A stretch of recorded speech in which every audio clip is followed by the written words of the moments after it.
Não é tempo técnico, mas é intervalo aqui no podcast. Já imaginou se seu time tivesse um seguro para não perder nunca? Pois é, isso não existe. Mas com a Zurich Seguros, quem não perde nunca é você. Na Zurich Seguros, os planos se adequam às suas necessidades em qualquer momento da sua vida. Seja seguro de auto, residência, vida e muito mais. Diferente de alguns times, na Zurich Seguros você pode confiar. Para saber mais, acesse zurich.com.br ou consulte seu corretor. Sair da escola já com uma formação profissional no currículo? Parece bom demais pra ser verdade, né? Pois é. No ensino técnico do Senac, isso é possível. É ensino médio junto com formação técnica, que acontece durante os 3 anos. Lá, eles usam metodologia para projetos, desenvolvendo competências como resolução de problemas, pensamento crítico e colaboração, além de valores éticos e sustentáveis. Quer saber? Senac. Acesse sp.senac.br/ensino médio e saiba mais.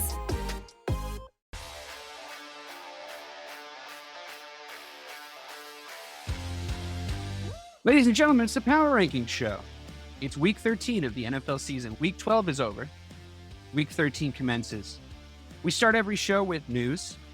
I'd like to tell you guys that I have Mike Marcangelo joining me, and I will do that. I have Mike Marcangelo joining me. We're going to talk football. We did some cross-outs. I think the last 2 shows, I missed 2 weeks ago, and Mike wasn't on last week. So we actually both got to cross off on our own accord. You got to slip in that Patriots cross off while I wasn't here. So that was good for you and probably long overdue. The bit was probably aged pretty well too. Yeah. Oh, yeah. No, it was a good cross off. It was probably a good cross off for 3 weeks, but we'll get to all that. As we always start off with the biggest news story in the NFL for the last week since we were all together. And I deemed that this week as the whole Daniel Jones getting released. It's obviously post-trade deadline, so the news section of the show is going to be a little shorter. I think that there aren't any sort of big monumental things, and once there really aren't firings or anything, we're here for the Daniel Jones got paid a crap ton of money and then got cut conversation. So I followed it pretty closely as far as what everybody had to say. I know there was a meltdown that was caught on audio while Daboll was in his press conference. It seems like he was pretty well liked throughout the team, if not the most talented guy we've seen. The Giants are on track to get the number 1 overall pick for the first time in 60 years, in 60 years for their franchise. So, Mike, since the New York Football Giants are probably a massive enemy of the heart that you walk around with, considering what they did the double over the Pats in the Super Bowl. Sorry to bring up a sort of subject, but since then, since essentially Eli Manning's retirement, they have flattered to deceive a lot. They've maybe look like they might put some stuff together. They might be a defensive unit again under Daboll. We have all different things happening, and then now it seems like they've crashed out again. It sort of seems like they're headed for a full rebuild, perhaps. The Saquon thing, the Hard Knocks thing. Can you put yourself in the place of a Giants fan? You're in New Jersey, and life is already depressing enough. But now your New York Football Giants can't seem to get their act together. How would you feel on a day-to-day basis?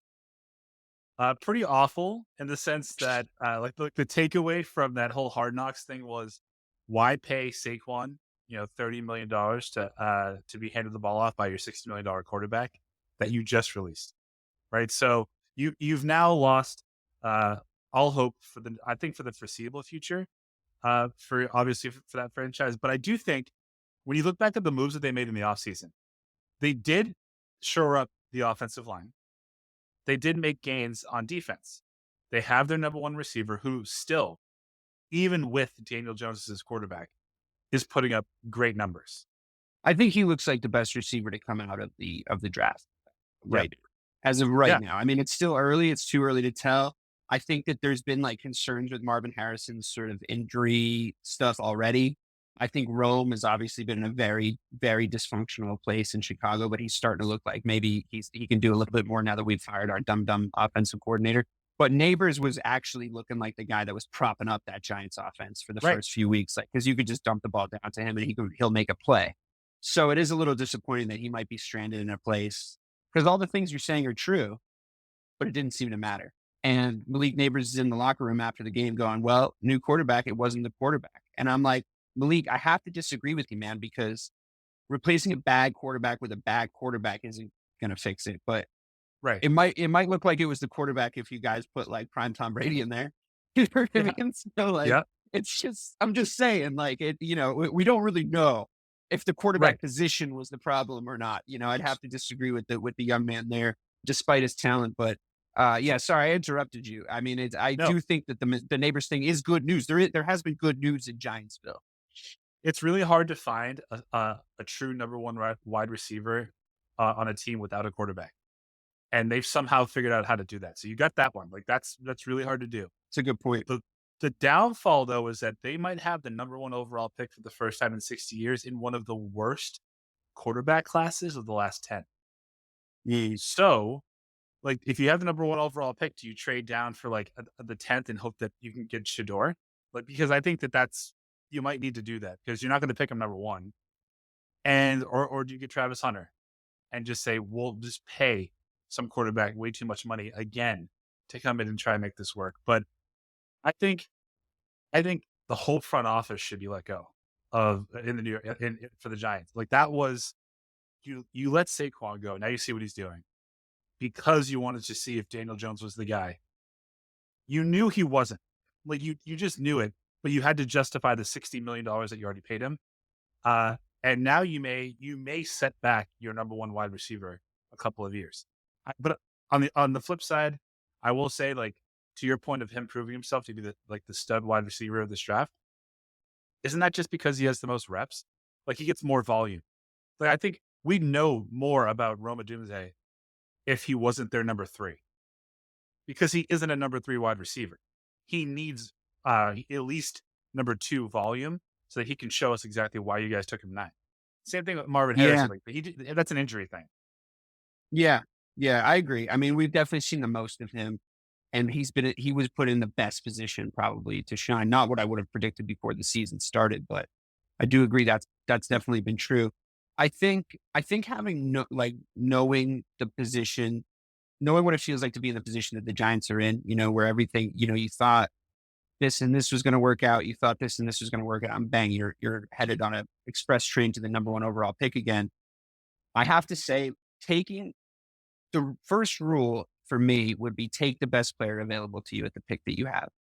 If you don't really know your identity as a team, if you don't really know for sure that your coach is going to be your coach in 5 years, if you don't really know like what direction you're going, concentrate all your utility and all your manpower on finding that most talented player, regardless of position, in the draft, and then just make it very simple and take it, because you won't regret it. I mean, there's always every year, like Max Crosby goes number 1 overall and people are like, it's not a quarterback. Da, da, da, da. The Raiders are still terrible, but Max Crosby is still one of the best players in the NFL. Right. So, it's, you have to value it like a stock at that point instead of a piece, right? It's like, what we need to maximize our pick here. So whatever you can do to maximize your pick, like I thought the Bears were very good at maximizing their pick when they traded it to the Panthers. And I thought they were very good at maximizing it when they drafted Caleb Williams, quite frankly. So it just sort of depends on the situation you're in. If you can get a fucking haul, obviously, you go to option 2 on the list. You start saying like, all right, well, we need to seriously consider this in the context of like where we are. It is really difficult if what everybody says is true, because you're not the only person I've heard say that about this year's draft class at the quarterback position and apparently at some other positions.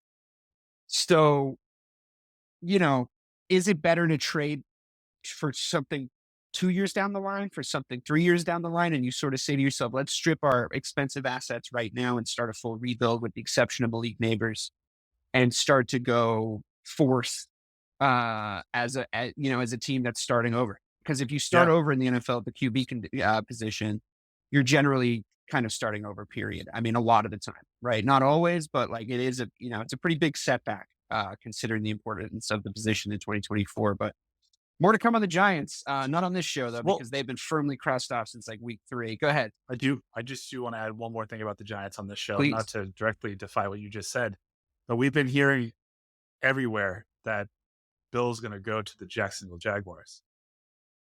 Are we sure he doesn't go to the Giants? That actually is Mara. It's something that came up last week was maybe he goes to the Jets was a possibility that got floated. And I just wonder, like, I just wonder those sort of Northeastern teams, it fits in your head, but does it really fit for Bill Belichick at this point in his career? If you look at, well, he just Is needs, coaching really the problem in for the Giants? You know, is there not like a well, place where he could fill a bigger hole? do you think, I guess the question would be, would Belichick be able to get 2 more wins out of this Giants team than Daboll? And the answer is yes. Of course it is. It has to. Yeah, he definitely would. Yeah. So, in that, remember that 2 Bills documentary, that 30 for 30 with ESPN? Like, they refused to go into the Jets locker room, and they were both like blubbering like little fucking babies in the Giants locker room. Bill loves Mara. Mara loves Bill. Number 1 overall pick. You don't have a quarterback problem right now. And there's really not going to be any pressure on you to win a championship in the next 3 years. But if you could build it to where they're a 9-win team again, I think you might have to start looking at that, because Bill, to finish where he started, you know, where he made, you know, most of the name for himself, I think that holds a lot of cash in his mind. I see all your points. It's the idea for me of the fact that there's more ready-made situations going to be available to him this offseason, or perhaps even with 5 or 6 games to go, so he can sort of get his feet wet at whatever organization like it is, right? And the fact that, you know, the Dallases of the world, and again, the Jacksonville Bills of the world, I mean, that poor fucker hasn't had anybody to coach him at the quarterback position the entire time. Like Peterson, it's true that he like did that shit to Bill Belichick. Bill Belichick's so fucking spiteful. I'd be like, oh yeah, I would love to come in and like show that Doug Peterson is the fraud that everyone's starting to suspect he is, because advisor coach A, writing a fucking book about how you beat Bill Belichick in the Super Bowl B, right? Like all these kind of things out of this guy. It's always very sus. So I could see Bill like wanting to do that. We'd love to have him in Chicago, as unrealistic as I think that is. I would not at all fucking turn my nose up to that. That would be amazing. It'd be the best thing that ever happened. But it's more of a question of, if there are more ready-made situations and he can just come in and be the coach and really turn those situations around and turn them into contenders in the next year or 2, would a 3 to 5 year project in New York really be that appealing to him? Because then the pressure would be on him to stay alive.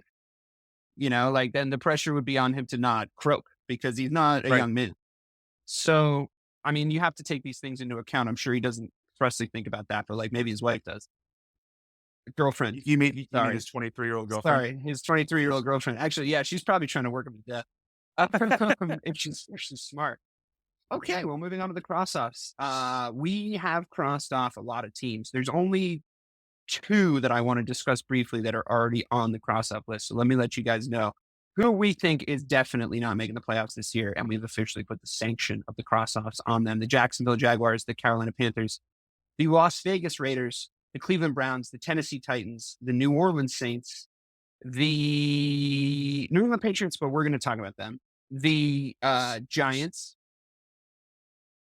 the Cowboys, the Jets, and the Colts. And the Colts are actually the only team on the cross-off list that have 5 wins. They've gotten to 5 wins, but it is week 13, so we're a little less concerned about that than maybe we might have been in previous weeks in the cross-off conversation. But just to start off with the Patriots, as you said, they probably should have been crossed off weeks ago. It turned out to be a decent point, because they haven't seemed to be able to win successfully against any teams that aren't massively dysfunctional like Chicago. The Tua return seemed to sort of continue this past weekend against the Miami Dolphins. So you seeing anything new? You know, we haven't checked in together in a few weeks about the New England Patriots. How are you feeling currently about the coaching staff? Do you want them to still be the coaching staff next year? If I were you, I'd be feeling pretty good about Drake May, and having your guy is a big part of the battle in coming up to what you're going to be doing in the future, because I really do think he's talented. Yeah, no, he's definitely talented. He's definitely the guy that you want him to be at this point in time. And I feel much more positive about him than I ever did Mac. And I was a very big Mac supporter, but just from just a talent perspective, yeah, Drake's the guy.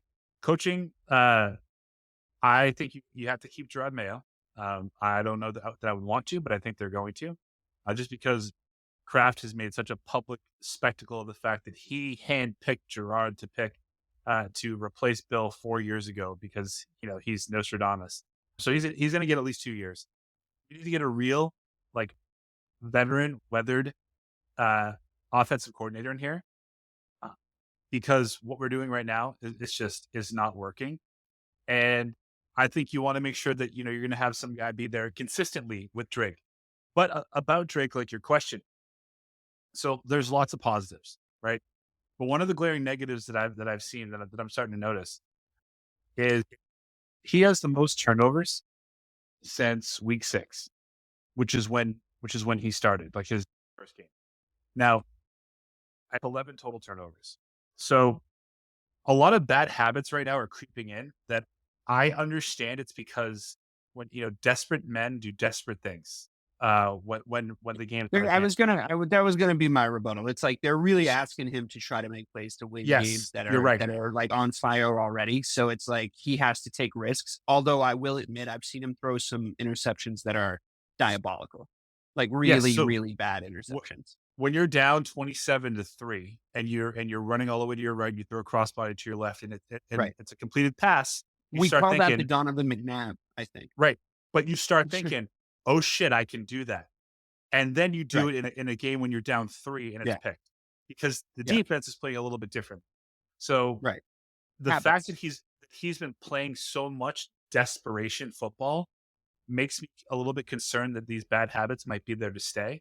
But other than Sounds that, like we haven't seen that happen to other QBs. Right. I mean, it's really a thing, and it's a thing I've worried about with Caleb. The longer Shane Waldron was our OC, the more I started to see, like you said, bad habits creep in. It wasn't necessarily bad throws; it was always holding the ball for too long.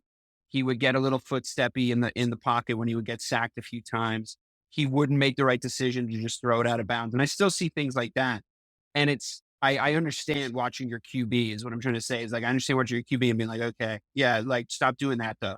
And the more you watch the situation around him be dysfunctional, the more worried you're going to get that these things are going to start to stick and he's never going to be sort of unlearned of these bad habits by a good football mind that's going to help him develop into a better QB. So if you really are asserting that Mayo has to stay, or at least accepting that he's gonna, it sounds like, then yeah, your best hope is to get an offensive coordinator in that has genuine chops and the problem is it's difficult, right? Because what you kind of need is a fired head coach to come in and like Cliff Kingsbury or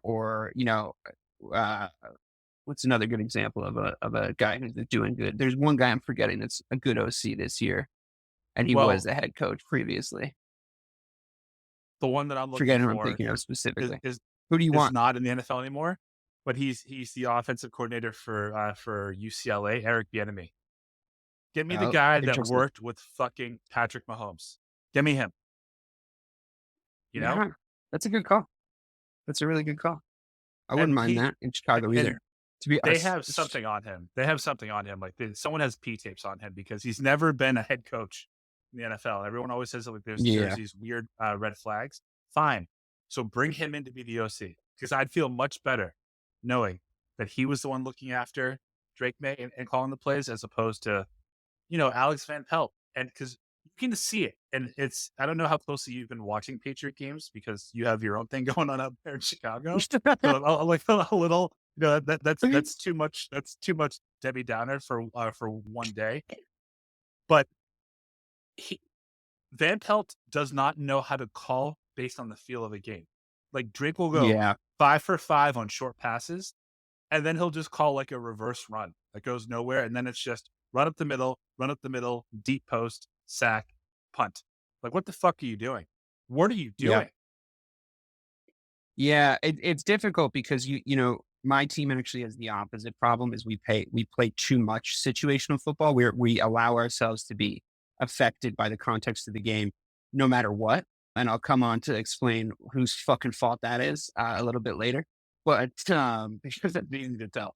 But yeah, I mean, I see what you're saying. I think that like you knew coming into the season that not only was AVP not going to be your offensive coordinator for the long term, but also that was sort of like, am I incorrect in saying that there's sort of a vibe that was going to be all right? Like this was going to sort of just be like a mitigation year. And there was a good chance he was going to restaff the coordinators already. Did that seem? Am I making that up in my head? That it seemed like in preseason you and Ray mentioned something like that. Yeah, I said that because that was one of my arguments as to why you don't start Drake at all this year. Because if you're not going to build Right. something around him, why put him out there not only to get killed, which is my biggest point, but also to start playing to only understand the game of football as a pro by being down 21 points every game. Right. Like Right. that's not how you cultivate a winning culture at all. I think the kid's saying all the right things, but like again, not to go back on on the point though. A kid like that or a quarterback like that just has all that talent. If they lose consistently and they play desperately, they turn into Jay Cutler. And I don't want Jay Cutler as quarterback of the New England Patriots. Hey, listen, man. He had his moments. Yeah, I mean, he's the He had second his best moments. Bears quarterback behind Caleb Williams of all time. Yeah, I would agree with that statement immediately. Don't forget about my boy Sid Luckman that I drafted in our all-time draft. I can't forget about him. No, I can't. But that was more for the bit, you know. Yeah, I mean, speaking of the Bears, they're getting crossed off this week. Only because like I just can't. I'm either crossing them off or I'm slitting my wrists. Those are the two options. This motion has to happen at some point. You know, we'll do the Bears section now. We'll do the Cowboys. Bobby, if you're listening, don't worry. We'll come to them. I think the last two games have gone exactly how I would have asked for them to go for the Chicago Bears, because both games were good Caleb Williams performances. Like good Caleb Williams performances. Like, holy shit, that kid might have some shit Caleb Williams performances.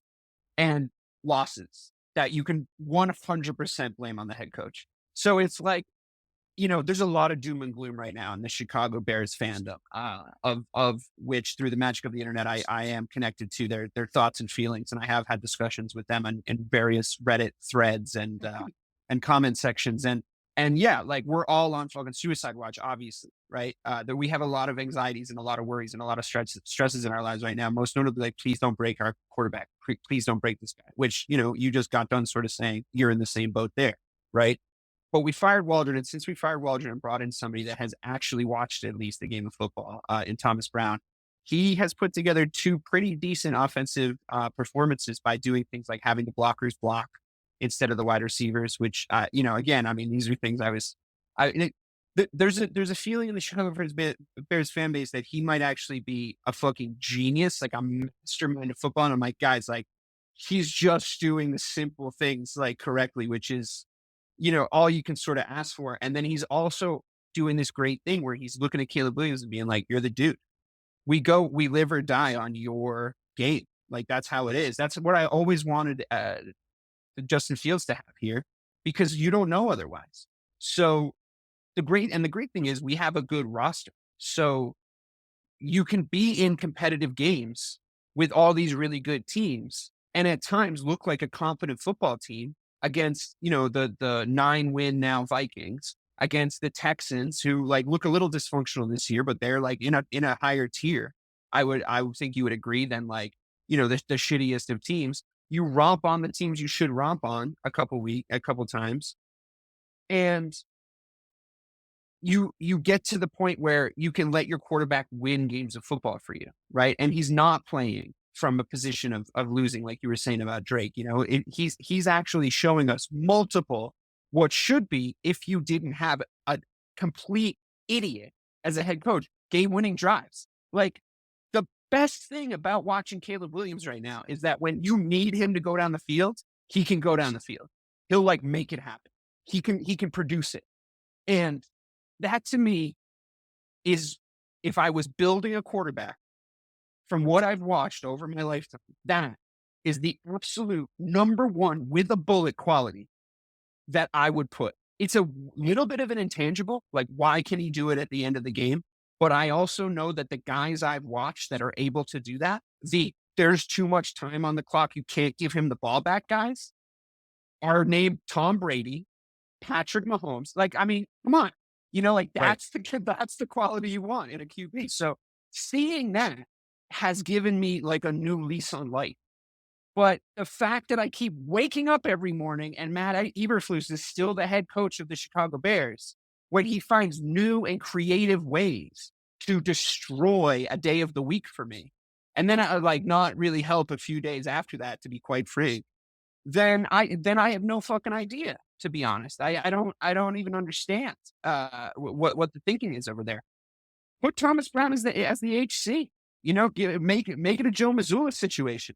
Deep into the coaching bench to be like, maybe this guy's got the goods.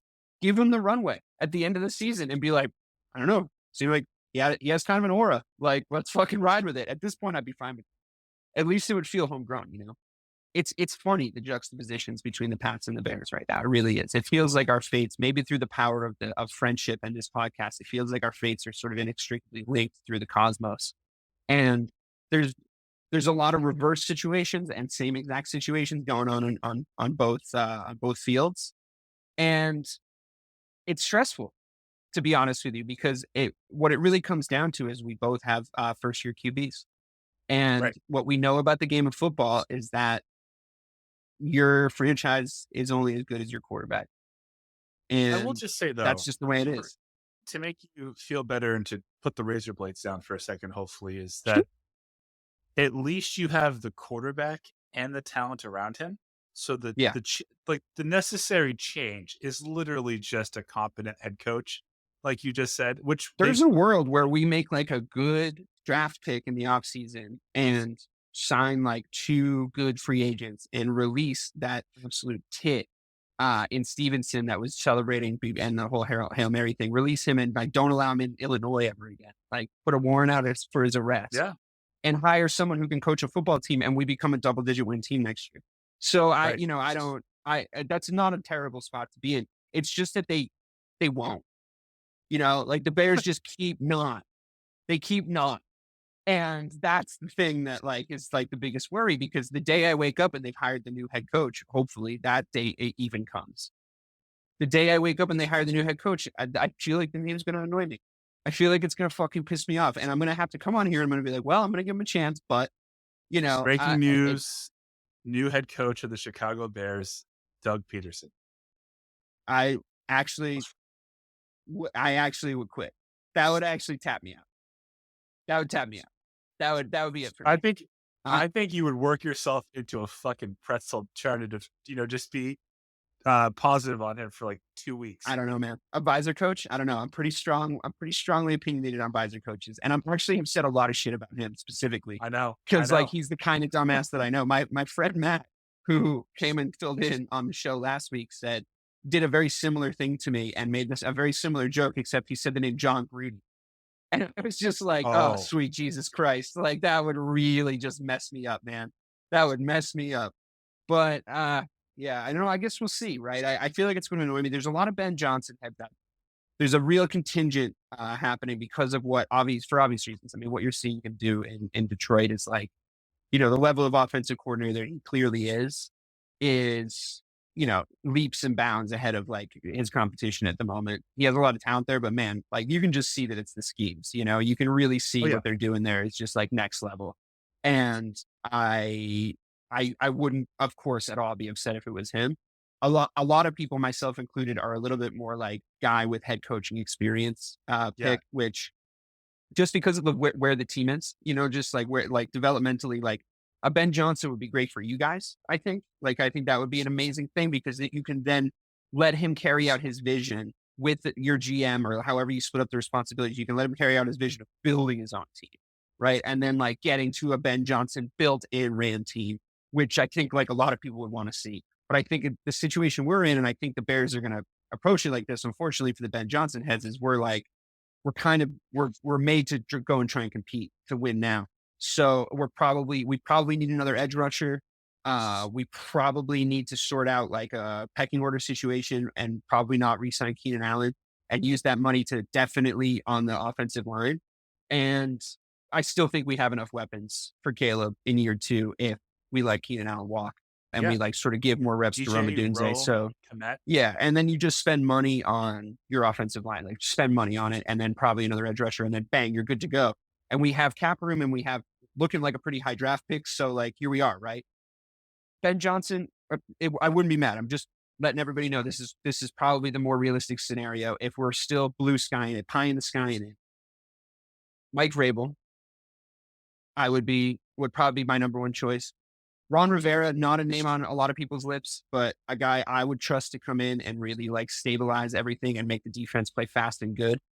And not either of those guys I would be completely fine with. I know they're not offense heavy guys. Like I know that's a thing, but what you're shaking your head, you don't think that'd be good for us to just, cause it's more, those two guys are more in line with our identity as a franchise. No, I like Vrabel. I think Ron Rivera over the last, I think he's a compelling story. But ultimately he's just a far better human being version of Jeff Fisher as a head coach. And I don't think you want someone like, again, I would make the pitch if you're listening, Bill, go to Chicago, because you can literally go to Chicago. You don't need to worry about a quarterback. You don't need to, no one would ever want you to draft a wide receiver ever again. You can literally just focus on drafting defense or offensive linemen, which is what you love. You have DeAndre Swift there, who that's your type of running back. And you could walk into 10 wins. In fact, the Roshan DeAndre Swift combo is very Bill Belichick-y. Yes. Like the kind of like the, you know, every now and again, vertical power runner guy comes in.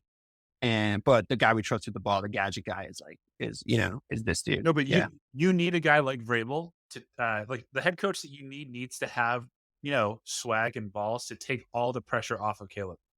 Because when Eberflus gets fired, the pressure will be on Caleb. And I think you need some guy that just, this is my team. Like, we're going to do it the way I want to do it. And well, that's why I want the coaching experience guy. That's why I want the head coach already. Ron Rivera doesn't do that for you, though. I know. I just like him. Yes, he's hard not to like. Right. But number one odds for our next coach is Bill's offensive coordinator, Joe Brady, which again, hasn't had experience as a head coach. So I would probably prefer a guy like that. I wouldn't mind him though. That Bills offense looks pretty fucking explosive. And if you can turn Caleb Williams into Josh Allen, then I'm pretty happy with that, and I think he might be more talented than him possibly. So an even better version would be very cool. He's definitely a better deciin maker. Like, because the picks that Allen threw in his first 3 years are not there with Caleb. I mean, you've definitely seen, Caleb, I think Caleb threw a lot of fucking times last Sunday, and he's had a couple games where he's thrown a lot of times and he's able to put in a good stat line because when he throws a shitload, use the guy. He can win you a football game, use him.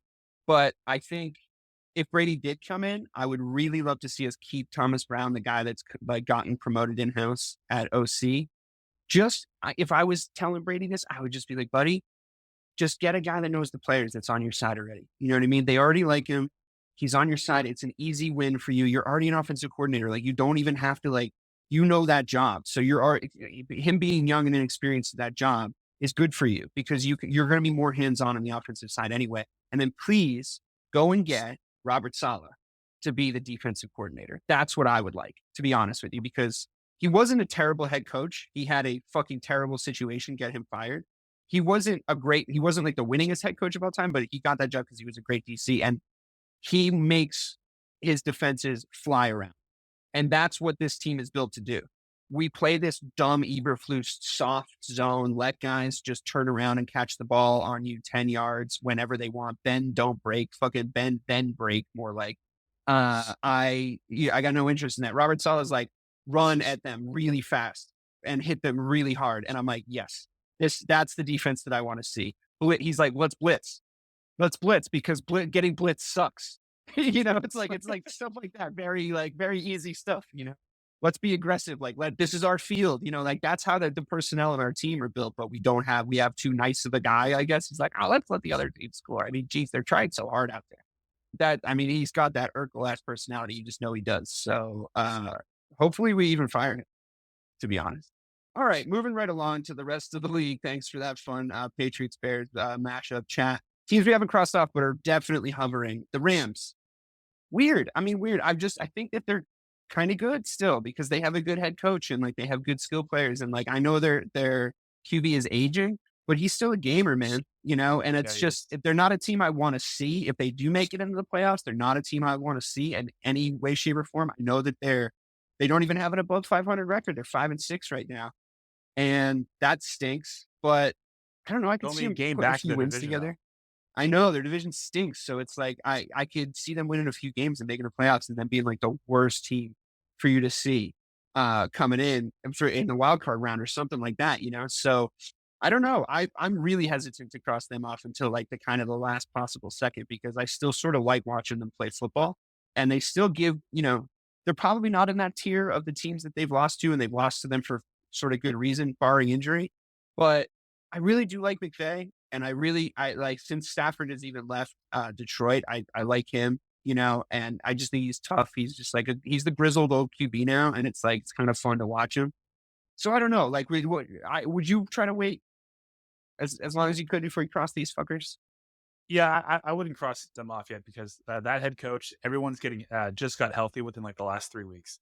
Stafford's And they've averaging looked like really good since everybody came I back. know, and he's averaging like 280 per game with a couple touchdowns, and that's a championship team, recent, so they know what it Yeah, takes to true. fucking to get there. They really have I that would vibe, right? Like they have that vibe of like we won, we're not fucking out yet, you fuckers, you know, like right. that kind of thing. It's like if you let them in, like you're fucked. You know what I mean? Yeah. Um, Mhm. so I would not cross them off. I would cross the next people off on your list. It's too bad too, right? Because I feel like, you know, they got kind of beat up by the Eagles, but it's like there's a week where they could have played the Eagles where that might have gone like really differently, right? Like if they played the Yeah, Eagles like 5 weeks the week ago, like maybe Saquon they got had, hurt. yeah, right, yeah, well, yeah. I mean, fucking Saquon went absolutely bananas in that game. That was so crazy. But you know, they played the Dolphins on to his comeback game. You know, it's like Right. that's a tough week to play the Dolphins, right? So they beat the Seahawks when the Seahawks were like actually a little bit better.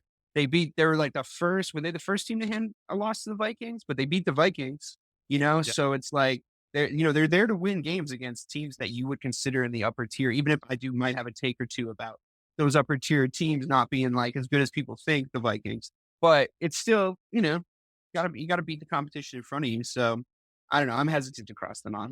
The Seahawks, I think, I'm a fish. Them and the Falcons, I feel like lied to by both of them. I feel lied to by both those teams coming into the start of the season. Like I really thought that they were both going to be better than they are, and neither of them are good football teams. I think we're landing on the bad football team side of things with them. What do you think? Man, listen, I think 6-5 looks markedly different for both of them. I think 6-5 in the NFC South, like you're going to win that division probably, and it's a shitty division. Like it's just two good teams. I do think that the NFC West has four good teams. Yeah, So I the Seahawks listen, are the top of the NFC West, right. And who are they? and the Who else are they Falcons tied are the with? top of the NFC South. And they're tied with the Cardinals, though, who are also 6-5, right? Right. So listen, I I would much rather play in the playoffs The the Seahawks. Seahawks. Yeah, I agree. But benching your QB, death sentence. Death sentence for your season. yeah. But it's Gino. You I don't know, know. I don't know. I mean, if we're spoiler alert, we think the Broncos are good here on Missing the Point because they've actually made the power rankings. So them losing, so if you look at the Falcons losing to the Broncos, like that's a good team, right? Like that's a good team that beat up on them. And then they went into this bye week. And now you're like, okay, well, they can come back. They have to play the Chargers, the Vikings. So that sucks. Then they play the Raiders and the Giants, which is way better. I don't know what state the Commanders are going to be in, but then they finish with the Panthers. So I really think that they could have an inflated record going into the playoffs. And I think we're going to sit here and be like, they're going to lose first round because they're probably going to be top of their division. And the first round that they play, they're going to fucking lose.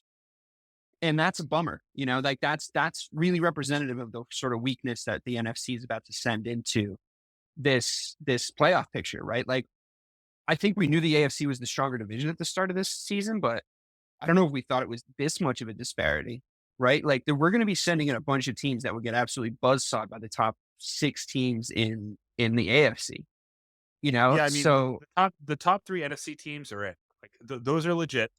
They can compete with probably every single AFC team.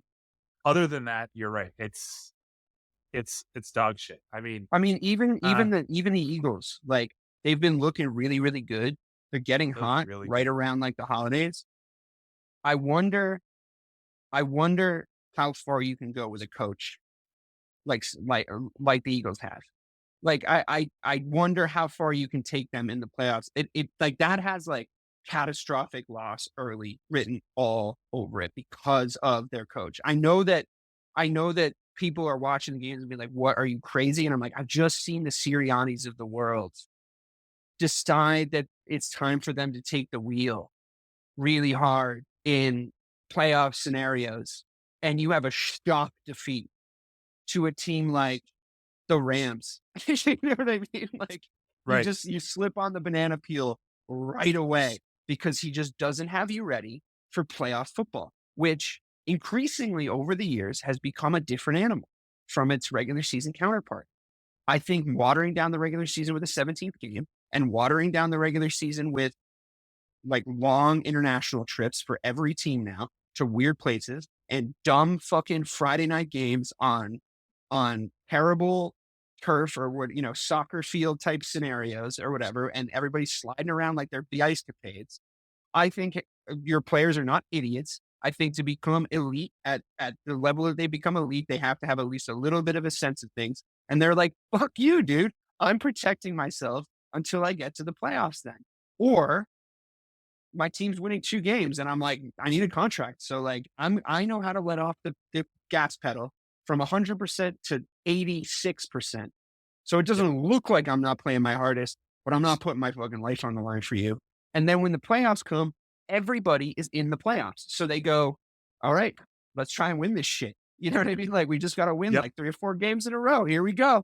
And like, they lock in. So you as a coach have to understand that and get them to a place that when they play the Rams, they understand that they're going to play a playoff team and a team that really has like the context of the good team losing written all over it. Right. And I just don't know if Sirianni's that dude. I mean, I might be too early to be talking about these kind of matchups in the playoffs, but I've just seen it happen before, Mike. Listen, yes, we've seen a bunch of Sirianni in the NFL before, but we've never seen a team turn on the coach and then the coach win them back the next year, like that, like Sirianni has. Like he has won back that locker room. All the reports say they're going to feel dumb. They're going to feel dumb that they gave him another chance. But they're like the ex-boyfriend. It's like the exact opposite of what happened last year. They went on like that's 5-game losing streak, and now they're winning. Are they 7 in a row? Yeah, but they're not any different than the team that went on that 5-game losing streak as far as like personnel and like the people that are there. Like everybody's yeah, okay, fair, huge like upside to that, and I'm not discounting that you got me there, but my overall point is I still think there's flaws in that team that exist because of Nick Sirianni, and I think that his control over the entirety of that roster and what plays he's calling and what decisions he's making in the game, they really get magnified come playoff time. Coaches standing on the sidelines when you're watching a game of football that's, a divisional matchup, exactly why the camera's on that coach because why he fucked up. You know what I mean? You're like, why he did some shit. It can get as high profile as Pete Carroll calling a pass play when you have one of the greatest running backs of all time in goal line situations, maybe the best running back of all time, in your backfield, and you get cute when it's like at its most, and a quarterback who, quite frankly, is prone to mistakes in the red zone already. Don't make that decision. And when it cuts to Pete Carroll, mouth agape. Everybody knows why, because the stakes are so much higher, and it's like, if I'm watching this stuff happen in the regular season and they go on these losing streaks and it's only a year ago, it's hard for me to fully believe in them. And I just think there's teams with less flaws in the AFC, please. In the last 3 seasons, so obviously 2 years ago, they made it to the Super Bowl, right? So then they had a top 10 defense. Last year, they brought in Matt Patricia. They had a bottom 5 defense. This year, the Patricia Gate. This year, they have a top 10 defense again. I think if he doesn't have to Matt focus, Patricia? Who said it's a really good idea to hire Matt Patricia. Belichick probably called him and told him, like, hey, you got to. Belichick played a prank on him. Yeah. Because he doesn't like him. But I mean, when the Eagles with Sirianni, when they have a good defense, like a top 15 defense, they go far. When he doesn't have to worry about that defense or score 30 fucking points a game, they do better. I mean, that sounds like so ridiculous that every team Listen, would. I would be unsurprised if they come out of the NFC. If they're the team that come out of the NFC, I will not be surprised in the slightest. The way that they're playing right now, if they can maintain that, yeah, they're going to play the Chiefs probably, and they're going to fucking get beat. Like that's the problem. That's the issue I have with yeah, exactly. And like that's the sort of issue I have with like the kind of pathetic like round that we're presenting as an NFC right now. Like I feel responsible because if we send them, they're going to get beat. If we send the Packers are going to get beat. I hope we send the Lions. I'll just say that. I hope we send the Lions. I think the absolute best possible chance that the NFC has of taking the crown of the champions, the conference that are the champions of the whole thing. We've put in some piss poor fucking performances over the last few series of events, with the exception of one very notable one. And I wouldn't mind seeing it. I wouldn't mind seeing the Lions win a Super Bowl, considering I know they're a divisional rival of mine, but I watched them just be so bad. I feel so bad for them. And like the city of Detroit needs this more than anything. So, and Philadelphia doesn't deserve anything. So I would be totally fine with sending the Lions, but I have this horrible sinking feeling we might send the Eagles in there. And that really is upsetting. The obvious, like, logical fallacy aside, that like the Eagles probably have to beat the Lions to get in there. So, that proves something on some level, but it would still be, I think, sad for all of us. Let's go through some honorable mentions really fast. These teams are all boring. Oh, wait, one of them isn't. Hey, remember I fucking said about the Commanders? Did. Remember I said that Cliff Kingsbury gets figured out halfway through the season, and how Jane Daniels, while very talented, is only making 1 to 2 reads per play, and how the videotape evidence starts to pile up on that, and then they go and do something like lose to the Cowboys without Dak. Without Dak, a Dak-less Cowboys. They lost to the 2024 November Cowboys. That no one does that.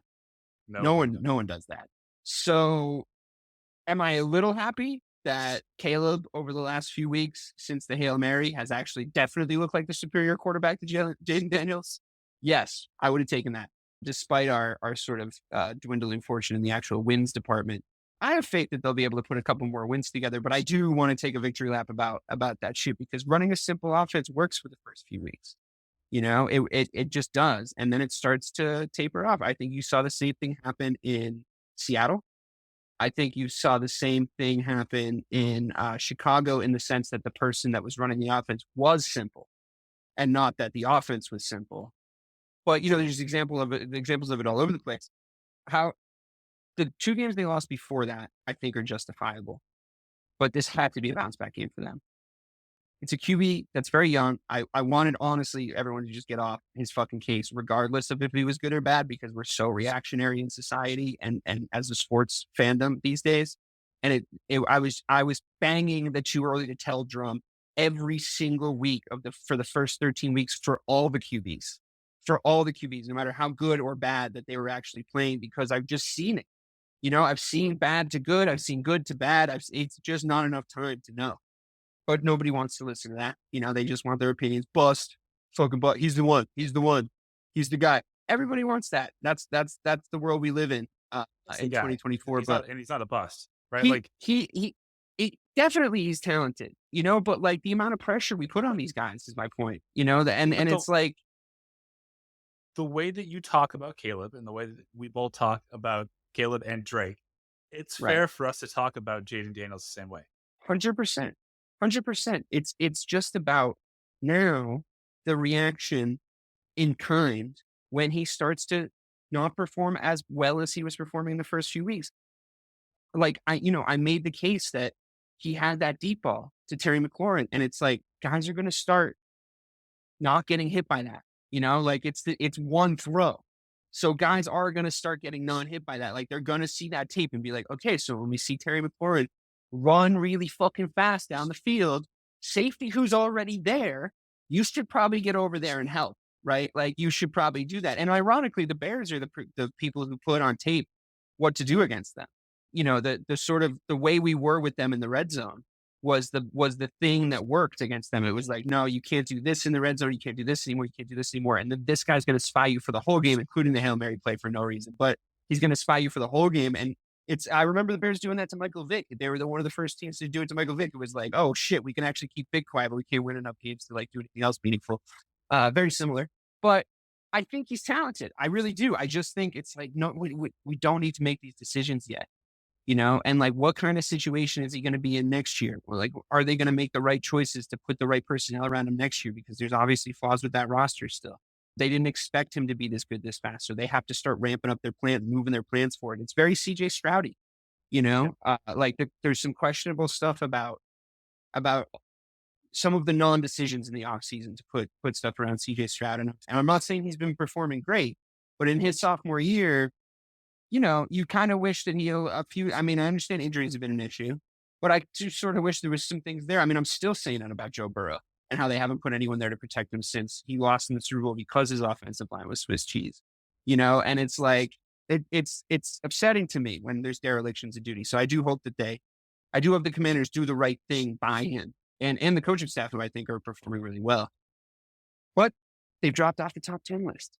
That's it for you. I mean, the Texans are also here in honorable mentions. They're no longer in the top 10 of the power rankings. And I don't think that's a huge problem, to be honest with you. You can't go losing to the Titans. You can't go losing to the Titans. That's crazy. And they just haven't looked their best. They're playing the Jags next. And quite frankly, if they lose to the Jags, I think we should shit on them. I think we should start really pointing out their flaws on this show. Yes. Because you can't lose to the Titans and the Jags back to back after being a lot of people's Super Bowl picks this year. You can't fall off that hard. That's crazy. Mainly what do you make of that list? Yeah,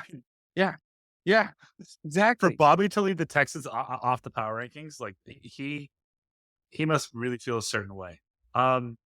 Listen, I think the Texans they're still going to come out of the obviously the AFC South. They're not. There is a sophomore slump. It happens for, I would say, 90% of every team. I think he'll bounce every quarterback. back. Yeah, I think he will too. I think they put a lot of their stock in Stephon Diggs. That sucks. Tank Dell has not come back to be the number 2 wide receiver that they wanted, and Nico's been hurt for most of the year. But he's also still not doing what he was able to do last year without any of those guys. Is the problem, right? Like he was still able to get production out of a team without any of the guys you just mentioned on it, right? No, like even after. No, Tank Dell got hurt the week before the playoffs. Tank Dell got hurt. And Nico Collins got hurt 100% healthy.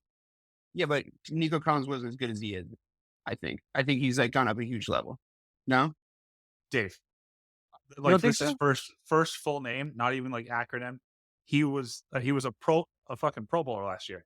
He's not a Pro Bowler. Yeah, but I think he's gone up a huge level even in the few games that we watched him play before he got hurt. Like I think you could actually see it. He was heading towards like top 5 in the NFL guy. Like he was out of fucking control. He's huge and he was just making like crazy plays. So like that's a huge disappointment, I think, for them as well. But I think that Stroud still had less weaponry, obviously, right?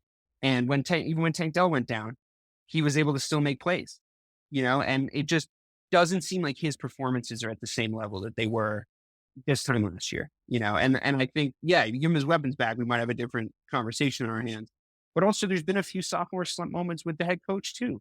Like he's just had a few moments where he's making like kind of dumb decisions. And I see that. And it's like, okay, well, maybe we just need to regroup in the off season and like add some more stuff. I mean, it does suck about Diggs because he was playing really well, I think, and get more and more involved in the offense, but it was just sort of like, I guess not meant to be this year, but he can still conceivably come back and play meaningful minutes for your organization. So like, let's see. Let's see what happens. They could sneak into, not sneak into the playoffs, but they could lull everyone into the playoffs and then still win a game, which they did not, which just matched what they did last year, right? And then, yeah, I mean, I think if you do that in your sophomore slump, yeah, you're doing just fine. That's still progress. Yeah, by your point. And like, they might not look as good as we expected them to, but they still made progress, which is a thing. And they would still have to be considered really heavily in the conversation going into the next season, where it's like, well, they might be this year what they weren't last year, right? Right. So we'll see what happens. I would not have, if anyone's out there writing off CJ Stroud, that'd be really silly. I wouldn't do that. But yeah, I mean, it's too bad too, because like, all those guys that you mentioned, the Tank Dells, the Nico Collinses, the Stephon Diggs, like this is why we thought we were going to watch like a crazy ball out year by CJ Stroud this year. And it does suck that those guys got hurt, and it sucks that his performance dipped, I think, alongside. Like both things I think are true, because I thought they were going to be like a really fun team to watch this year. And it hasn't really proven to be the case. They just don't look as dynamic as I thought. We touched on a few of these other teams already. The Dolphins, they're rolling along, man. I said a couple of weeks ago, I'm not sure if you were on the show, if it was Ray, but I said a couple of weeks ago, I think that they could make a run, like where they are. I know they were a 3-win team, I think, when I said this. And I think getting Tua back might make a huge difference. And lo and behold, he's got the greatest weapons in the whole NFL again. So, when you send in guys that you kind of just saw standing outside in the parking lot to throw those guys, it's going to be a little bit of a problem. But now that he's got his actual QB back, although that child needs to stop leading with his head, for the love of God, that is it's really upsetting every time he does it. And then the league, and I've said it before and I'll say it again, the league not mandating him wear a guardian cap is insane. They should really step in. But that's fine. Whatever. They don't really give a shit is the thing. So that's so that's always good. Like they're always going to find ways to tell you that. Right. But I don't know. I mean, that offense looked kind of dynamic. I know that they haven't beaten the greatest teams. No offense, but it's here. I mean, come on. That's a 6-time Super Bowl winner right there. Yeah. I mean, listen, if it is so dumb, right? When they're like, the Patriots have won this many games in these conditions in their lives. And it's like, yeah, but all the players are different and like the coaches are different. So like, what does that have to do with anything? Mainly just one player. How about we just focus on just the one, Yeah. Right. Yeah. Like, how about like without Tom Brady, they've managed X, Y, Z, or like without Bill Belichick, they've managed X, Y, Z. Like, I think that would be a much more reasonable sample to take. But yeah, people are always doing that. Yeah. I mean, look, I think it's unrealistic to expect any sort of championship material out of them, especially considering their conference, and them, not even really being the best team in their division, even if they do sort of make a hard run. We're also heading into winter months. Yeah, we're also heading into winter months, which the Dolphins historically have not been able to do. But I was wondering, like, I don't know, they're just excited to have their guy back, and they're on a little bit of a run. Could that be the thing that sort of carries them through the holidays? I don't know. A notoriously terrible few months for them. If Ray was here, I think, because how strongly he feels about Miami, he'd be like, nah, fuck them. But they're done, fuck them. But he's not. Just trying to channel him. Okay, let's do the power ranking. The Broncos, cool. They're number 10. They beat the Raiders like everybody else does. Really likes him. Probably really he likes Bo Nix. I was very surprised to learn that he was basically the 4th best QB in the NFL this year, statistically speaking. Like if you look at his QBR and his completion percentages and all those things. But I have a mental block with the Broncos. The fact that you're always turning on those games too, and it's always like 16-13. And you're like, oh wow, what a barn burner this was. Like, oh my God, I'm so happy that I haven't I'm so mad that I missed all the in-between stuff of the Broncos game. It would have been magnificent. But can I just ask you a question? I just don't see it. Like, I just don't understand. What am I missing? Well, I was going to ask, they kind of fit the mold of a team that you really like. Like they play really good defense, like really good. They get the top NFL offenses to play their game, which is why most of those games are like 16-13, 17-14. Yeah, but it's not like Sean Payton way that he does it. Okay, so like I can't combat that. That sounds like very. I've just been watching him for like a long time, and like he's in the NFC, and like we saw the Saints a couple times when we were good, like in the playoffs, and it was always just like, this dude's a fucking piece of shit. Like that's just always how I felt like playing against him. Like I always was just like, I think that's probably the problem is like I have a historical relationship with the franchise of the New Orleans Saints because while Sean Payton was there and they were good, the Bears were good. That they had good teams that didn't make it all the way to the promised land, but like we were a playoff team for that period. And in fact, we did make it to the fucking promised land and just didn't win. but we knocked them out in the NFC Championship game that year, right? So whenever we would play the Sean Payton led teams, like that bounty thing coming out was the least surprising news I heard. It was just his players were always the least conscientious tacklers. They were and they would substitute like expressions like hard nosed defense when it wasn't hard nosed defense. You're just hitting them with your helmet, like and trying to like take them off the field. And if you hear they have a rib injury, you're like leaning on their ribs to get up. Like it, their defense is good, but their defense is gross, right? I like finesse defenses. I like defenses that have like the best athletes. Like if you're looking at this year's Steelers D, like great athletes coming off the edge, the Troy Polamalu's of the world, fast, hit hard, or that '06 Bears defense where it was like everybody's a good athlete and everybody's a really tough player. And our mandate is to go get the ball back because our offense can't score for shit. So we have to go get the ball back in crazy good field position, or we need to score, which we can also do. Like that, those are the type of defenses that I like. The Sean Payton defense is that of like, well, at least we won't have to worry about their best player because we hit him low early. And now he's going to be in the blue tent for like as long as he's going to be in the blue tent. So it's Leeds United under whatever that guy's name was. Fuck is that dude's name? Anyway, Colin Meaney played him in the movie. But but you know what I mean? It's hard to switch your brain to a different sport like that. But I'll come back to you. But yeah, that's why I don't like them. That's why I don't like that. I hope that was adequately explained. Yeah, fuck them then. I mean, you and I have been like that about Aaron Rodgers irrationally together for years. So it's like, yeah. I love how on a show about sports where you're trying to give like good nuance, like statistically backed takes, just because you've been watching the sport and you're a fan of one of the teams for long enough, there's always a situation that comes up. It's like, I just fucking don't like that guy.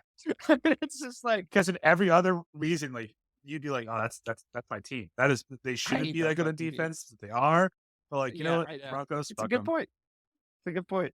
I was kind of hoping the Colts were going to be like that this year, but they disappointed me with just like what they've been able to do. Well, the quarterback got tired, so I thought that he was going to be so fun to watch this year. I really thought. I was just like, that's just I checked it on my list. I starred it as something that I was just really looking forward to watching, and it's been such a letdown. But alas, we move on. The Chargers are at 9. I mean, I think you've been on a show with me where I've been high on them. I was high on the Harbaugh signing. I wanted Harbaugh in the offseason last season. It would have been perfect. It was a match made in heaven. It was right there. It was obvious. People have heard me say this already. They lost the game. It was kind of garbage time, their last score. I think that they lost by 2 scores, realistically, like sort of how the game, like everybody knew unless they got like an onside kickback, which the Bears did do over the weekend. It's still found a way to lose. The only one this year because you have to like tell them you're doing it, which is so dumb. But whatever. I still like this Chargers team. I still like what Harbaugh's getting out of Herbert. I think he's really dynamic out there under Harbaugh, and he's getting better week on week. He's firing him up. He's making him use his athleticism. He's making him feel like he's the guy that's going to go win him the game while secretly playing really good defense. And that's the actual reason. It's very Harbaugh-y. It's very like cool. I'm really happy to have him back in the league, to be honest with you. Like Harbaugh Bowls are fun. It was fun over the weekend. It's they seem to go one way, but I do enjoy watching those two play each other. Over the weekend, or was it last night? Am I losing track of time and space? It was last night. It was Monday night. But yeah, I overall I'm high on the Chargers. There's nothing new that I haven't said before. I think they need to get a couple of skill players in there to help Herbert out. I think that's been a thing. They sort of let those guys go, and I think now Harbaugh needs to go on purpose. Yeah, right. And now Harbaugh, yeah, that's fine. And now Harbaugh just needs to go in and pay for the guys he wants to put in there and build that offense up. But the fact that he's got that defense kind of clicking already. I mean, Baltimore can score 30 on anybody. That's just the way it is. But I don't know. I still like him. What do you say? I'm happy enough with Bobby putting them here. Yeah, I think it's a good spot. 7-4 in the for the Chargers at number 9. Listen, I think to your point, or I guess to our point, the Chargers moved on for all those skill players, and now Harbaugh has built up Herbert to the point where he's telling him, "You make them, they don't make you." Genius. And now you can go get someone, and Herbert will elevate them. Like it always felt like he was being put in a spot to like where Keenan Allen was going to have to save Justin Herbert or Hunter Henry or Austin Eckler. Now it's like no, fucking Lad McConkey is going to be their leading receiver, and he might be Belichick got this out of Brady a couple of times. You know, before Brady sort of got wise to it, I think. Yep. And he was like, dude, just give me some fucking guys, like eventually. But I think that I really do think he like sort of built that up. That was like a coaching method that he was trying to do. And Harbaugh really is rah-rahing Herbert. And it's like kind of cool to watch. It's a storyline I like knew was going to play out this year. And like, again, you go get him a few guys then. And it's like the Chargers are scary, you know, because like the fact that this is his first year with them and like the kind of situation and how it's like sort of, this is what the Bears should have looked like this year. This is what the Bears should have looked like this year. He would have made Caleb Williams feel like fucking Superman. He would have made him feel like he was the greatest quarterback to ever play the game of football, which is what you need to do with that kid. Clearly, if you listen to him talk for more than 5 seconds, just make him feel like he can conquer the world, and he might, right? And I think Herbert's very similar. You know, I think he's just listening to him. I think he's like getting involved, and he's telling him how he's thinking about it, and he's just doing all the cool coaching things that you expect from a Harbaugh. And you're right. Like I mean, Herbert's going to be a top 5 quarterback next year. That's I'm saying it here now. It seems obvious to me. I mean, he's going to be a top 10 quarterback this year with no weapons. Yeah. I mean, when he runs through the middle of the field, when everything breaks off, because he's designing plays for him where he's like, you're probably going to run on this one, but you have like these 2 reads. But once those reads don't pan out, the middle of the field is going to be open. And he just sends them off, and he looks like a thoroughbred, like a fucking war horse, just running down the middle of the field with just these big, long strides. And you're just like, that's a guy who can just go win these football games. Like, he looks like Superman out there. And it's like so fun to watch. So crazy high on that whole project. I really think they're going to be good. T. Higgins they is are going to good, be and a I think force to be reckoned with in LA next year. Yeah, you're making that prediction right now? You're saying T. Higgins goes? I've been on record saying he is a number 2 option. It feels silly to say. He's just been the best number 2, so that means he can be a good number 1. And if he has a good QB thrown to him, which he sort of has his whole career, it's like he's used to working with elite guys. If you can get a little Joe Burrow sauce off him for Herbert, like all the better, right? So that's cool. The Packers are 8th. I mean, cool guys. You beat up the like very injured 49ers. That was mean. You know, like you kicked them while they were down. 2nd string QB, number 1 skill position player out for the season. Just the running back has arthritis. He has the ankles of a 96-year-old man. I mean, it just seems mean. It seems like they were beating up an old guy. They have a Super Bowl hangover. So like they weren't even ready for it. I'm not super convinced by the Packers, to be 100% honest with you. No surprise here, I'm sure. But when they play, they almost lost the Bears, and the Bears aren't good. Oh, almost. You're right. Let's just move on to the number 7 pick, because I have a lot to go on here. Okay. The Pittsburgh Steelers are the number 7 pick. They lost to the Browns. Yeah. But somehow, backup quarterback, some way, number 1 skill position player, traded away. Yeah. They lost to that team. Okay. They lost it. That happening is the better version of the Browns than was playing before that happened for the Packers. If they were able to play the Browns when Deshaun Jackson was the quarterback, that would be better for the Steelers. So a worse situation to actually play against them. But I have to say, just in the context of the power ranking, the fact that they dropped to 7, they're ahead of the Ravens in the real life divisional rankings. They're in the same division as them, and they're ahead of them. They beat them, and the Ravens also lost to the Browns. So how are the Ravens the 5th best guys, and the Steelers the 7th best? Explain it to me. I'm not going to do that yet. But what I just want to put out there. I called you a Steelers apologist in our group chat. I did also call Bobby, the maker of this power rankings, a Steelers denier. So I'm going to try and be in the middle. That's where I like to be.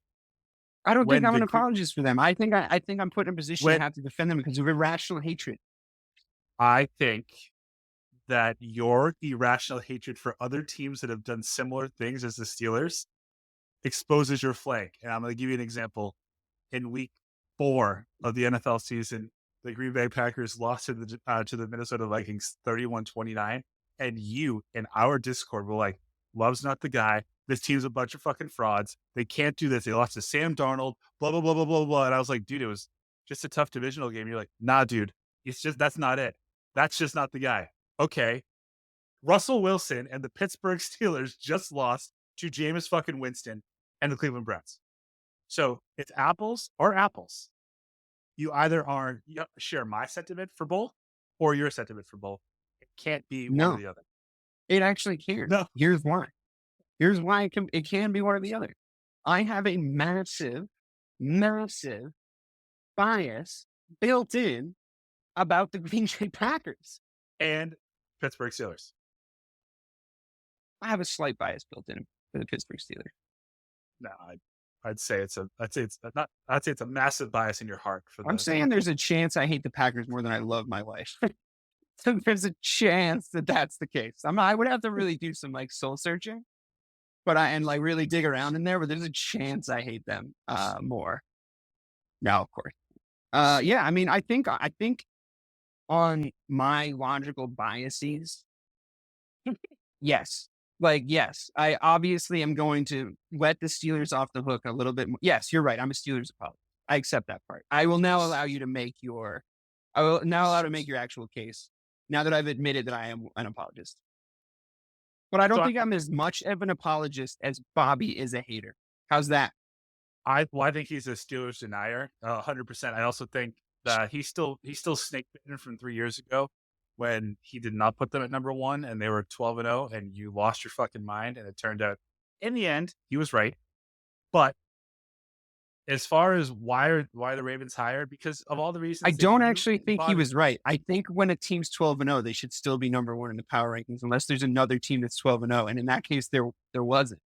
So I just think that, you kind of have to, if they've won 12 games and lost none, because he then followed that logic with the Chiefs. He thought for weeks that the Lions were better than the Chiefs, but he was like, I can't because they've won 9 games. So I have, and then right when they lost 1 game, now they're at 3. You know what I mean? The second he was able to take the carving knife out, but he didn't use that same logic as he did with the Steelers. Now, did he learn a lesson? Does that mean I was kind of right? No, he didn't learn a lesson. He just did to piss you off.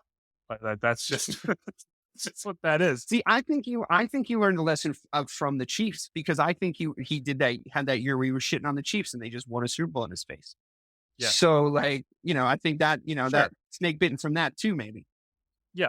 But everything that you and Bobby and Ray have told me over the last 7 weeks about the Ravens is why they're ranked higher than the Steelers, because they look like a better offensive team. Now they are a better offensive team. I think the Steelers really flawed on defense. Always flies under the radar. It shouldn't. They're a really good defense. Obviously they're a top 5 defense, but the Ravens are just flashier. That's why they're ranked higher. In my opinion, we'll never know. But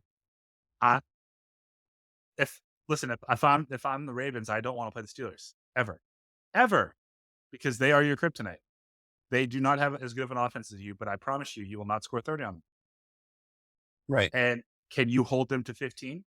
Can you hold the Steelers to 15 with your Ravens defense? No, you can't. In the playoffs? You can't. And having Russell Wilson and having a guy that can because the thing is that I still think what's true, what I said about the Steelers is true, right?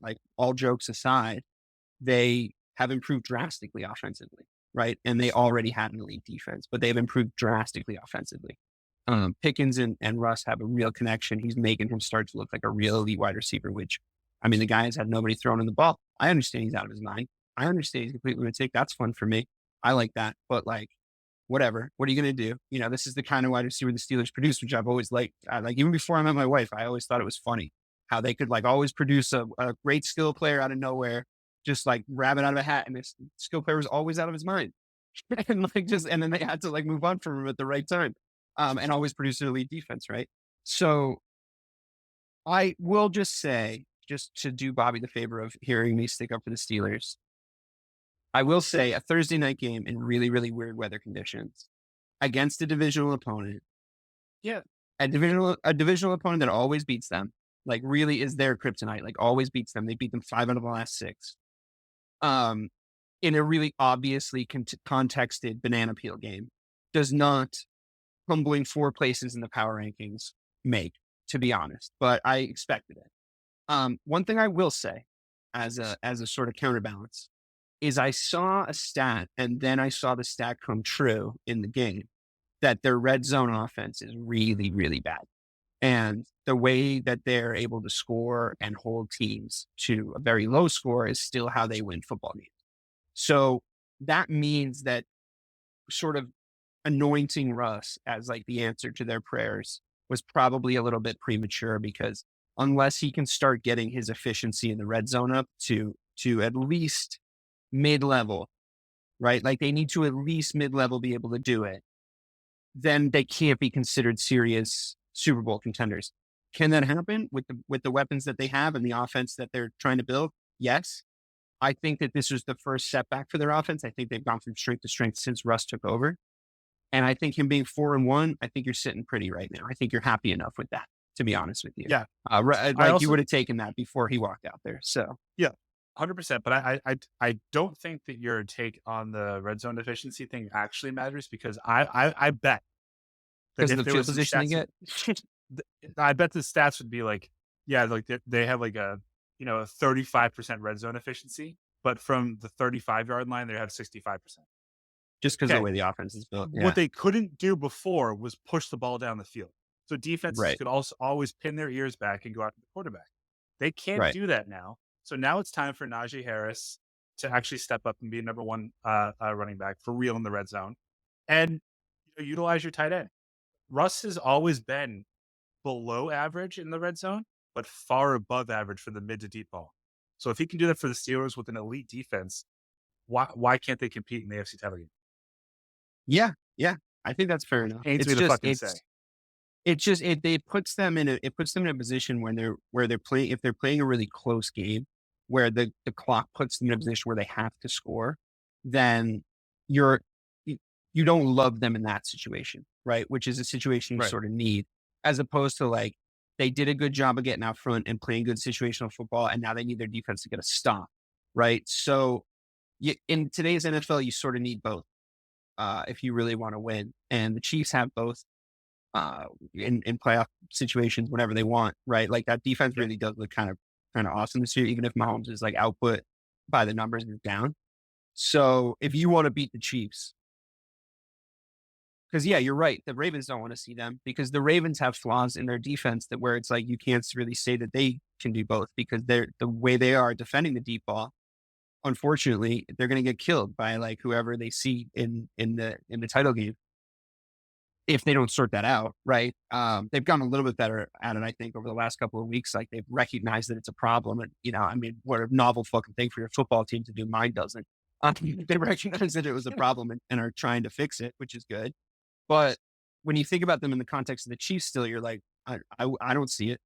I don't see them getting past them, and I do think that the Steelers have a chance to make a game against the Chiefs in the playoffs a Steelers game, and just really just collapse it down and make it really hard to play and make it really hard to do anything, and like, hit Kelsey and take him away, and like, try to figure out the safety valve stuff, get to Mahomes, flush him out properly and efficiently. But if on the other side of the ball, they can't score every time they need to against a team like that, I don't know, man. That's going to be tough. That's going to be tough. So we'll see. I do think it was a blip, but if the Browns put something on tape about them, I guess is what I'm trying to say, I would be a little bit worried, but I'm not 100% sure that that's happened. So we'll have to see. They might be trending down, but they've looked pretty good to me so far. We touched on the Ravens a little bit. We touched on the Vikings, but in the context of the Bears, I mean, they looked very beatable, to be honest. Like, from my perspective, like they really look like the Bears could win that game if the Bears weren't complete idiots. Shouldn't we grade divisional games differently? Like you and I always actually talk about this. Yeah, because every divisional game is harder than the non-divisional games because they know each other so much better. Like they literally, they have. Yeah, but Caleb Williams and Sam Darnold have never seen each other before, and I thought Caleb Williams looked better. So you have to ask your question, like you're still like the Vikings starring Sam Darnold, right? Like we're still saying every week. I think the Darnold number one guy on the call sheet is Sam fucking Darnold. So what do you think you're going to do? Well, no, but really, what do you think you're going to do? And they're still 9-2. I know.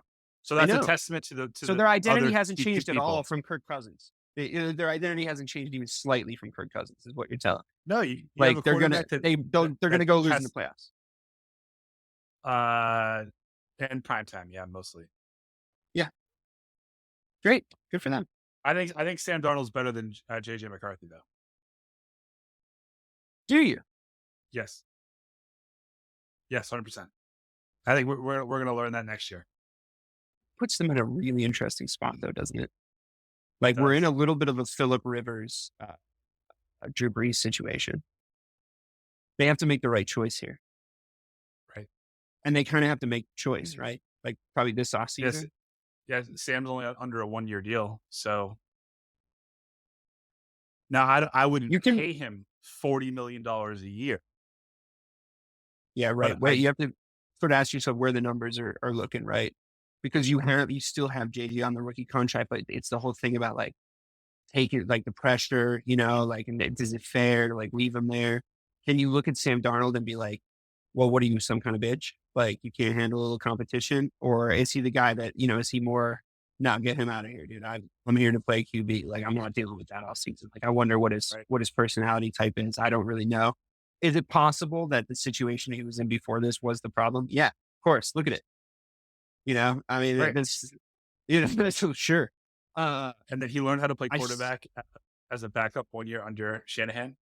Probably, the way he cut up the Bears on the last drive, though, like really felt like defensive mistakes to me. I mean, maybe that's because they're my team and I'm just like looking at them and I'm mad at them for doing what they're doing. But like he was able to make the same throw 3 times in a row to Hawkinson, where he just ran this like simple, like up and go and then turned around. And it was just so soft that like nobody was there. And it's like, really, you're going to let him do that to you multiple times? Like you don't want to try and play a little tighter to him. Like we don't want to like send a linebacker with him for like first part of his route or something, like just in case he does turn around. And then you got that cover 2 guy there and he's just like ready to like, be in front of the ball. And so you can't throw to him anymore. Cause it's like, I'll jump. I'm right in the right spot. I'll jump. I'll get it. Right. And then maybe you bait Sam Darnold into like trying to throw it over his head, that kind of a thing. Defense, I think they call it. Sorry, I went down the wrong path there, but I just didn't think Sam Darnold, I mean, he's definitely playing a lot better, but it's just hard for me to believe, I guess. I would just say that I think Sam Darnold is better than JJ McCarthy. However, some terrible team is going to pay Sam Darnold a ton of money to play quarterback for the next year, and the stats will not look as if Sam Darnold is better than JJ McCarthy. But on this Vikings team, I'm telling you, you're going to get more out of them. Good hedge. With him as your quarterback. Good hedge. So you're saying you keep Darnold and ship out McCarthy. That would be your... But you can probably still get a lot from McCarthy, literally, right? You can't do it. You can't. An unproven quarterback that wasn't a great... But like high blue chip. Like you're trading the pick almost. You're sort of trading the pick. He would still have the same value as the pick you used. Whatever pick you went. I can't remember. I think you're not going to get it. You're not going to get 15 or like 17. You don't think so? With the QB draft class that's coming up, you don't think so? I mean, what if the Giants just give? I mean, who the fuck knows? But let's just wait. Let's just wait. You got to give up some more stuff, I think. Yeah, we'll wait and see on them. That's completely fine. We actually jumped around on a lot of these other teams. Bobby set us up really nicely to play our fun little championship game here, which we touched on briefly already, but I want your official calls on this because it is actually interesting the way things are shaking out. So the Lions play the Eagles. The number 1 team on the power rankings play the number 4 team on the power rankings, the NFC championship game. Who you got? Lions. Their offense. So sad if the Eagles win. Yeah. I don't want it has to be the Lions time because I do think if they don't make it to the Super Bowl this year, they might start doing crazy shit there. And like the wheels might fall off. So I would say that the Lions win. I think their offense is better, their defense is better. And I can't believe I'm saying this, but I just think Dan Campbell's a better coach. I agree. I guess my question to you would be, are you of the opinion that last year there were a couple of Dan Campbell decisions away from being in the Super Bowl last year already? And you're worried that he might have the quality of making high-profile errors at the finish line? I don't think he has the final decision in that. I think he's told by every team has an analytics department now that just tells you the percentages. And I think he likes to go for it on fourth down more. So they were just like, yeah, percentages say do it. But I don't think he makes the call. If they said do it, I don't think he would say no. Yeah. So, but I think, But it's not as if he's like bad at playing. He's not bad at playing situational football. Like, no, he just but wasn't. you sort of against that team. You sort of think to yourself, like, they need to blow out whoever they're playing in the NFC title game. Like, they need to blow him out and like just don't put him in that position. Right? That's going to be your best bet. But then the problem is, we come on to the next question, or well, 2 questions from now. I'm going to ask you what happens against them in the Super Bowl, and we're going to say something along the lines of, "Well, you can't fucking. That's probably not going to happen if you're playing Pat Mahomes and the Chiefs."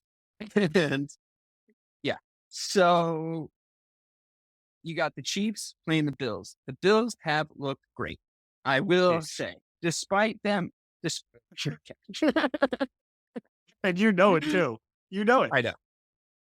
That's the conclusion I was going to come to again, unfortunately. The Chiefs offensively don't even look as good as they did last year. And they have like, conceivably, they have more weapons. Like on paper, they have more weapons. But he's going to like figure it out. He's going to have like one play for Juju Smith-Schuster in the AFC title game. That's like, just looks like the most well-designed play that they just have never pulled out during the whole season. And it's going to work. And they're going to do it well. And it's going to win them the game. Something along those lines is going to happen. And I am out of the business of betting against them, but I will not be disappointed if this doesn't come to pass, because I don't want to see him get 3. I really don't.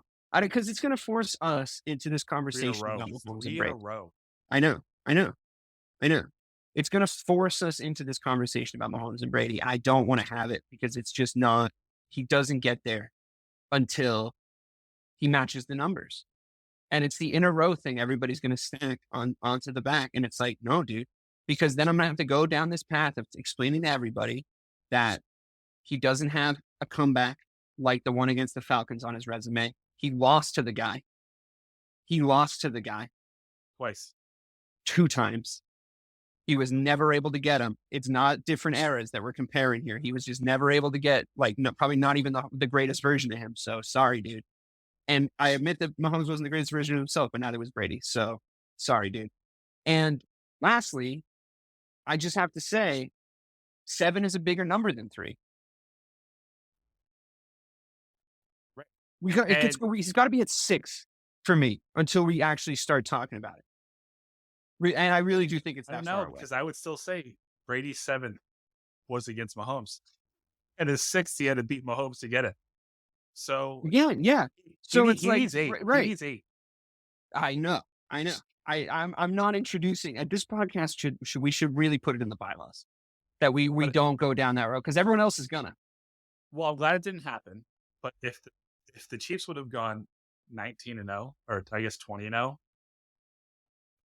and won 3 in a row, that would have been really hard for me to stomach. Because those are the 2 things. That would have been a tough one. That would have been a tough one. For sure. That quickly after your dynasty. Yeah. Would have been. That being said, Lions. Wow, they must have been celebrating in New England when they lost that first game, huh? You guys must have. You're starting to worry. Yeah, we're popping champagne like those fuckers from the 72 Dolphins. Remember that? I hate them. That was so petty. They still do it. Did they do it? Did they do it for the Chiefs? Yeah, someone had to pop champagne for those geriatrics in their nursing homes. But yeah, they did it. You sound like you're going to be happy when they're all dead. I love that. No, I'm not wishing that on anybody. I'm trying to give you perspective on where they are in their life. On them. I'm just saying, when you don't have to watch that anymore, you're going to be like, well, that is objectively better for me. I'm glad you said it, so I didn't have to. We can talk about things. So sounds like you're taking the Chiefs if they play the Bills. It sounds like that because you said it. Are you taking the Chiefs against the Lions? In your predictions now, you've sent the Lions and the Chiefs to face each other. You still taking the Chiefs? Yeah. If Mahomes gets to another Super Bowl, any Super Bowl that he's in, I'm not going to bet against him. I just can't. It's stupid to do it. It is. All right. Well, we power ranked the game we saw. Thanks, Mike. I was trying, and we've gone too long now. I wanted to do a little recap of our picks and like where they were on the for prediction show and like how it's looking because it's not looking great. No, I think we're actually in trouble this year. Yeah, I think we might be in trouble this year, but we'll do a longer section on that next time you're on. So thank you so much, Mike, for joining us here on the Power Rankings show. I think we'll probably get Bobby back next week. And have a great NFL weekend. Thanksgiving weekend, everybody. This is the Thanksgiving week. Games are on. The Bears are playing. Sorry about that. I apologize in advance. I didn't make the schedule. I wouldn't have done that to you if it were me. So I'm not going to have a good Thanksgiving, but Mike, I hope you do. And everybody listening, have a great holiday.